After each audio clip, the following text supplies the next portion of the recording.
Hey, this is Matt. Once again, welcome back to another review. This is another paid request, this time for Tony. Thank you so much for that.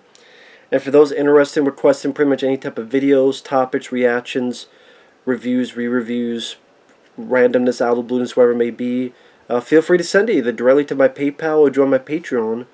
Both links are down below in the info box. And so as I was doing that,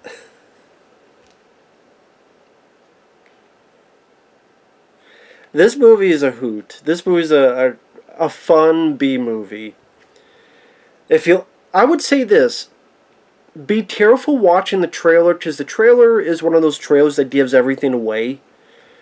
Like, all the best parts of the movie are given away in the trailer for Raiders of Atlantis. So again, if you're at all curious about this film, I would say look at the cover. Pretty cool cover, actually. That's a pretty cool cover.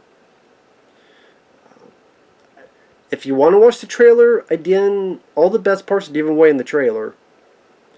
You know, they wanted to sell the movie, and they gave all the best parts away. Okay, this is directed by Ruggero Deodato. Now, yes, it's the same guy that directed Cannibal Holocaust. I don't like Cannibal Holocaust.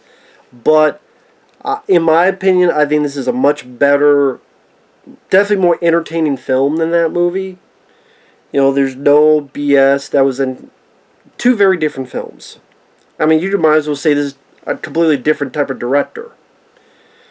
Christopher Connelly and Tony Keane, they play two Vietnam vets that they do odd jobs. Like, they kidnap this guy, where they actually wrap him up in a sheet and send him down the line, which is funny. And they kill bad guys, and they do these jobs. And then after the job, they're out sailing. Meanwhile, you have these scientists that might have found this tablet, and one thing leads to another. There's a big storm.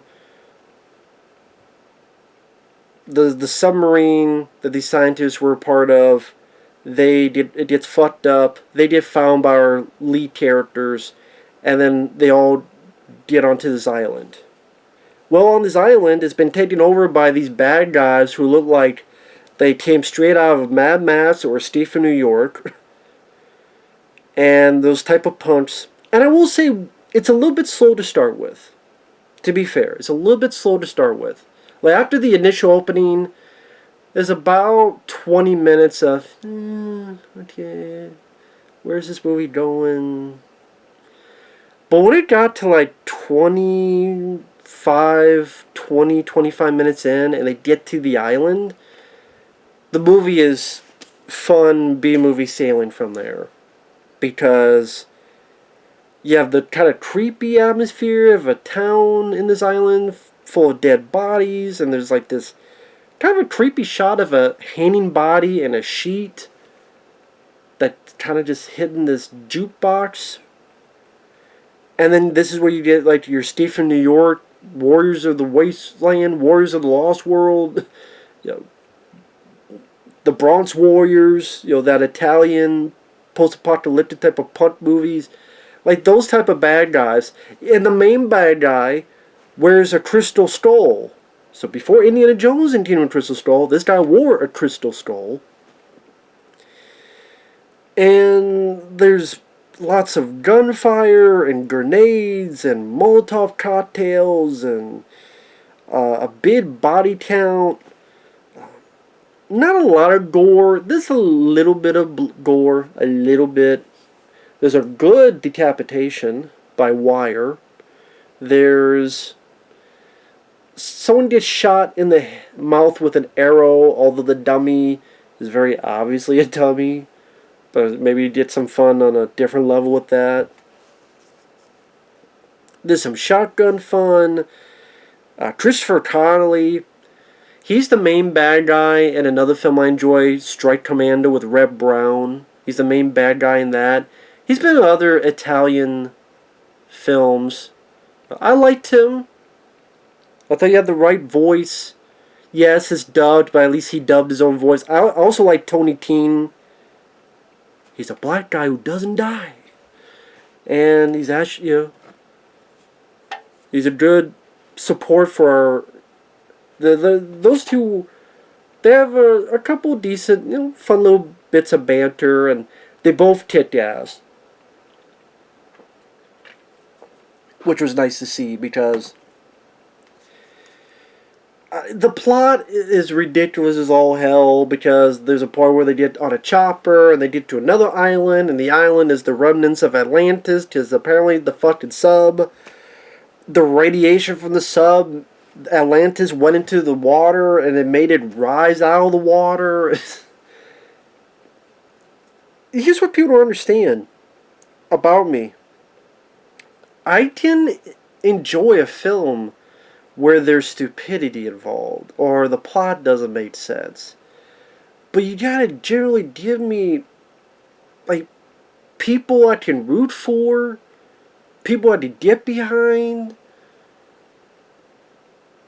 and other types of merit, whether in terms of music, in terms of, action, spectacle, in terms of, I mean, this has a little bit of blood, but it's also got a big body count, it's got explosions, it's got grenades, it's got shotguns, it's got that Italian, horror atmosphere, but it's an action film, so you got punch again, take out of a state from New York. There's even a little bit that's like a little bit of Assault on Precinct 13 when they're throwing these Molotov cocktails at the bad guys outside. There's buses, there's helicopters, there's blowing up helicopters. At one point there's a fucking dome, like that Simpsons movie that's ready, that they gotta escape from.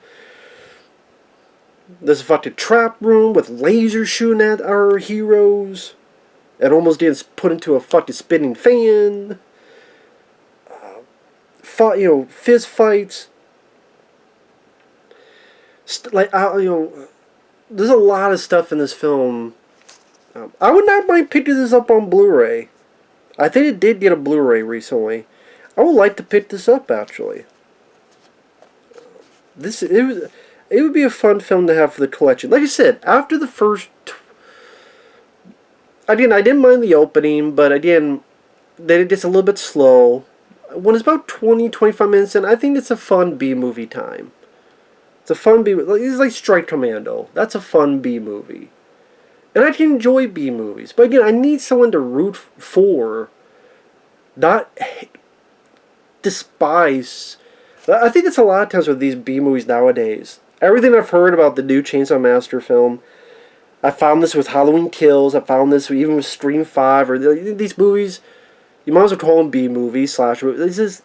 Let's just have characters we just hate and despise. It's not that you just nonchalant, or, it's just fucking hate them. And I don't watch movies to hate people. I really don't. There's enough people to hate in real life, let alone hate in a movie.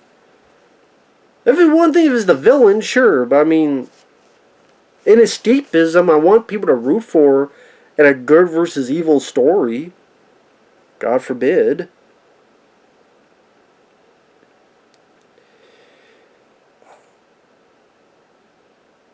Yeah, there's a... They get more into spoilers, starting now. Like I said, from the... They put this wire up, they cut a guy's head off to...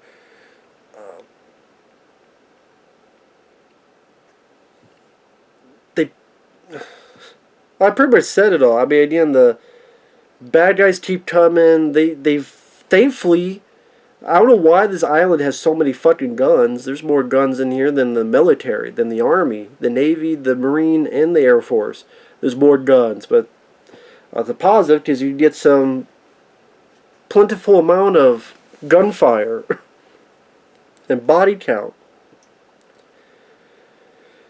And they find some other survivors, and they hold up, and they throw Molotov cocktails, and they're shooting, and they gotta escape, and one of the female scientists, who Christopher Connelly has a little infatuation with, gets taken. And then they try to go after him, and then that's where you have the bus scene, and there's bad guys on, and they're shooting the bad guys, and they blow up a chopper, and they go over here, and Christopher Connelly showing more of a badass. Boom, boom, boom, get to the chopper, and more firefights when they get to the actual Atlantis type island, and because of his low budget, you don't see much of Atlantis. I mean, the island just looks like an island.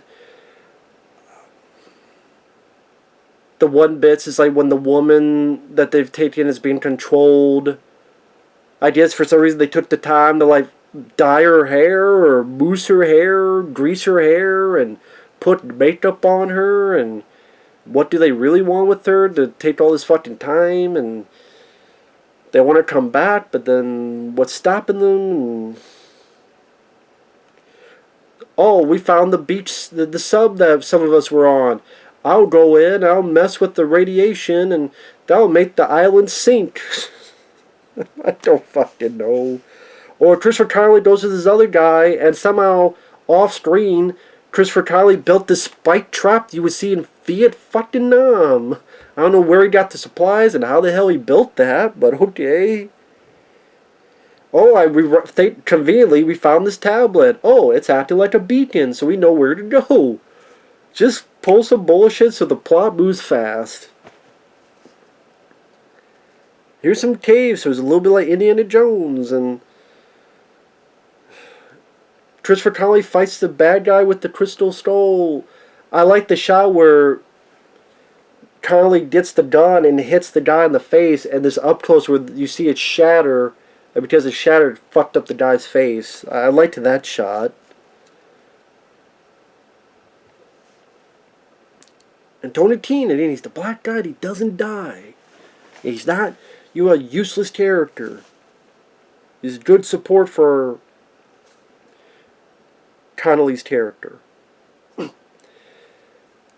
And like the ending was weird because it was the girls like you gotta leave.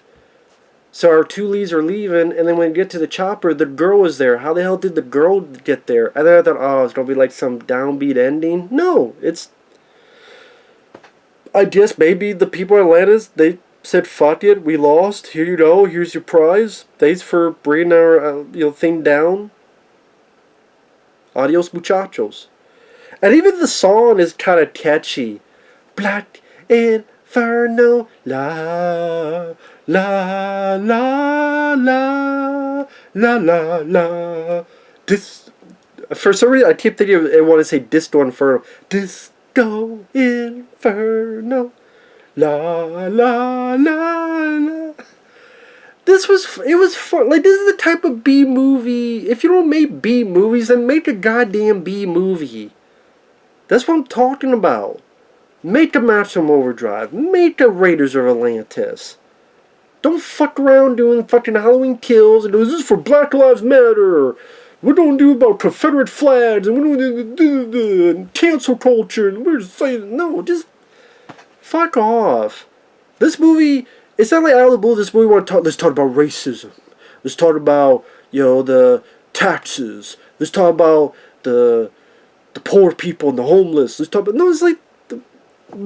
about I'm gonna shoot you in the face, or I'm gonna get some wire and cut that motherfucker's head off, or there's lasers from a skull shooting at us, and Tony Keane, you shoot the shit out of it, and let's not get pulled in this fucking fan. Oh my god, there's a dome. I saw that Simpsons movie. We gotta get the fuck out of there, and we're on the bus, let's blow up the helicopter.